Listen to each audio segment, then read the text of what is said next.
My friends, this is Dr. B, the best doctor in medicine and the most caring doctor in medicine. After more than 30 years at high level in medicine, Dr. B wants to remind all of you that Dr. B genuinely loves you and Dr. B genuinely cares about you. And I swear to God, I say this from the bottom of my heart. Today I want to tell you about a discussion I had with one of my neighbors. One of my neighbors yesterday at the gym after work, very nice gentleman from India. I had a discussion with him about the Big Bang. The gentleman is a computer programmer, one of my neighbors in my beautiful apartment complex here in Mountain View, California.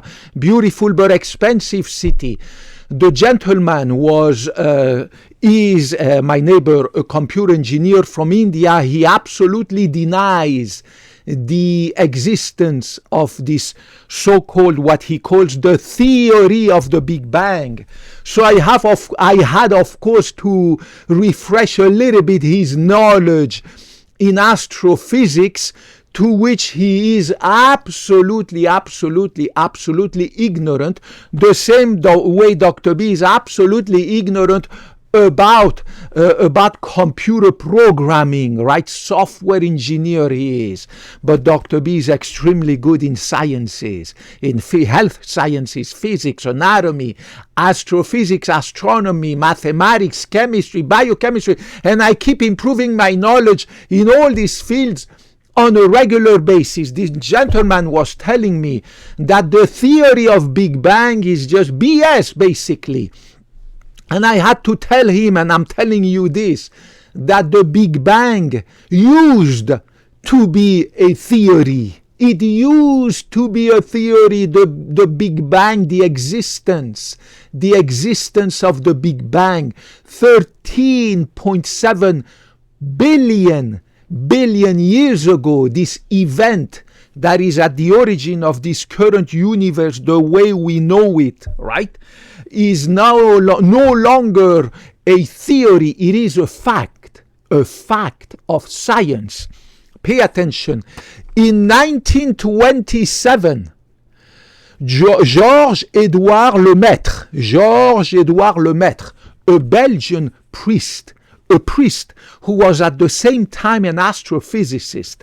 In 1927, he postulated, he formulated, he hypothesized this Big Bang theory, right? And of course, we had to wait 2 years later for the American astronomer Edwin Hubble in 1929 to prove that the current universe is expanding, right? So in 1927, this astrophysicist, who was also a deep Christian believer in God, an astrophysicist and at the same time a priest, called Georges-Édouard Lemaître, came with this theory that maybe the universe that we see originated from a tiny little spot that exploded massively and that keeps expanding even today, November 2025, as I'm telling you about all this. 2 years later, I repeat, Edwin Hubble proved that the current universe is expanding at a massive speed. We had to wait, pay attention to this, we had to wait for Arno Penzias and Robert Wilson, two American astronomers, in 1964, right, to prove that the Big Bang really did exist 13.7 billion years back in time.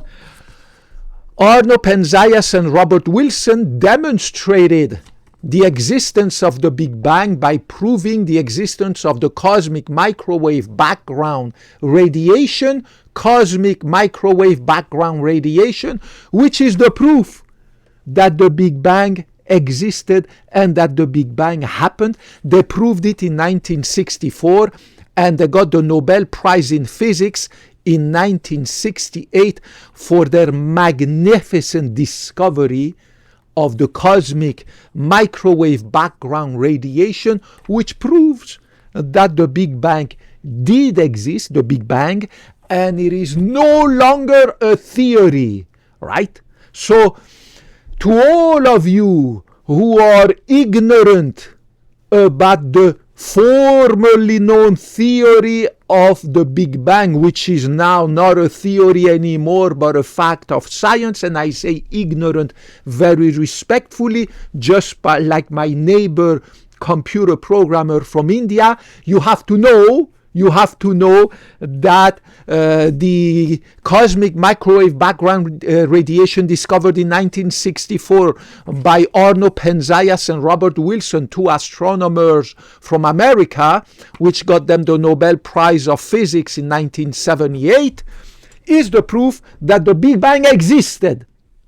So stop talking to me about, or to everybody, or believing about the theory of the Big Bang, right? The Big Bang is a fact of science the same way black holes are a facts of science, atoms, molecules, electromagnetic radiations, bacteria, viruses, parasites, cells in the human and every forms of life are a fact, right? Initially, every fact of science starts as a theory, as a hypothesis. I posted a video about this formerly known theory of evolution. I posted a video about that. This science, this fact of evolution as the origin of all forms of life on earth is no longer a theory. I posted a video, please watch that. So be aware that in science, any field of science, scientists always start with a hypothesis, a postulate. They say maybe the Big Bang existed, the Big Bang. Let's try to prove it. Maybe evolution as the origin of life on earth existed. Let's try to prove it. This is what Charles Robert Darwin postulated initially before evolution became a fact of science. So do not forget that the Big Bang did exist. It used to be a theory. Right now, November 2025, it is a fact of science. Anybody who denies it is an ignorant, and I say this with all due respect. And before I let you go, remember that science is not incompatible with your belief in God. It is not because you believe in God that you have to deny the science of evolution, the science of the Big Bang, the science of black holes, the science of atoms and molecules, the science of bacteria, viruses, parasites, right? There is no incompatibility between science and the belief in God. The list of scientists in every field of health sciences, physics, mathematics, every field of engineering, there are hundreds of top-notch PhD sciences in every field of science that we can have on earth. The list is longer than a penis of an elephant, who not only are scientists, but they are extremely religious people. So whether they are Christian, Buddhist, Muslim, atheist, or Hinduist, or anything, any freaking religion or no religion, there is absolutely no incompatibility, if you are a religious person, between your belief in God and whatever is your religion is okay with you and me, and the existence of a fact, the facts of science. So I want to just finish by Werner Heisenberg, the founding father, right, of quantum physics, one of the biggest geniuses in quantum physics in the universe. He was a fellow friend of Albert Einstein, right? He quoted very famously, he wrote very famously, and I quote him, "The more I drink from the glass of science, the more I see God at the bottom of that glass." So the more you learn about the universe, about life on earth, about the complexity of the laws of the universe, right? The more Werner Heisenberg was saying that he realizes that there must be a creator behind this beautiful universe and life on earth and all this stuff, right? It's like they talk about the clock. You get a beautiful clock, a Swiss watch, and you open the watch, you see this beautiful mechanics that works like a magnificent machine. You always say, well, the clock must have a creator.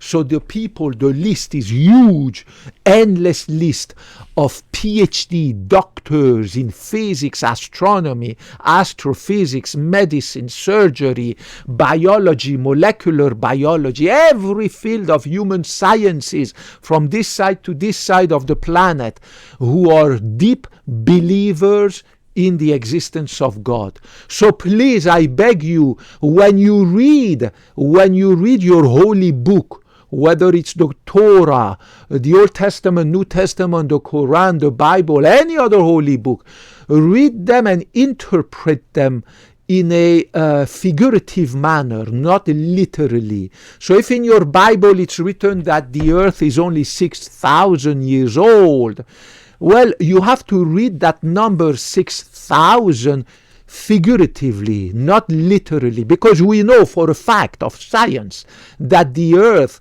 is 4.55 billion years old, not 6,000, 4.55 billion years old. So whichever field of science you are in, right, make sure that you understand that science, real science, is not incompatible with your belief in God. Whether it's evolution, black holes, Big Bang, atoms, molecules, electromagnetic radiation, bacteria, viruses, the human body. It is absolutely not incompatible. And just to finish this quickly, for those of you who are interested to do the research on it, these are the 7 attributes of God. Whether you're a Christian, whether you're a Muslim, whether you're any religion, monotheistic religion, these are the 7 attributes of God. God is almighty, transcendent, omnipresent, omniscience, omnibenevolent, omnipotent, and of course immanent. These are valid for every religion, every monotheistic religion. I love you guys. Dr. B loves you. Dr. B took the Hippocratic Oath more than 30 years ago when I graduated from medical school, and I promised I will love you the same regardless of your political affiliation, gender, sexual orientation, color of your skin, race, whether you're asexual, bisexual, trisexual, polysexual, pansexual, any freaking sexual. I love you, and I promised I will always put your benefit above mine. My benefit will always be below yours. Help me, guys, to grow this channel so that can reach more people with my science, my knowledge. I'm not here for the money, the fame, the glory. I make a lot of money at our cardiovascular clinic. I don't know what to do with the money. It just goes to the bank. I'm the king of my patients. I don't need the glory from YouTube. And I'm never going to retire from medicine. I'm married to medicine. Medicine is my wife. I will never give up medicine until I die at the age of 100, healthy in my bed at the age of 100. And I don't have no wife, no ex-wife, no kids, no cats, no dogs. I kicked out all these beautiful young ladies, girlfriends, about 4 years ago from my life because they used to cost me a lot of money to maintain every month, and of course a lot of headache, right? I want to simplify my life to age gracefully with zero stress. So I'm not here for the money. Help me to grow this channel so that I can reach more people, guys. I love you guys. May God bless you and help you to stay always healthy and successful. Kop kun mak, kop kun nak rap, sawaddik rap. Put your comments, your question down there, even criticism. Unlike all my ex-girlfriends, I'm absolutely open to criticism in order to improve myself and improve this channel so that I can reach more people. God bless you guys and help you to stay always healthy and successful. I hope to talk to you in the next video. Bye-bye.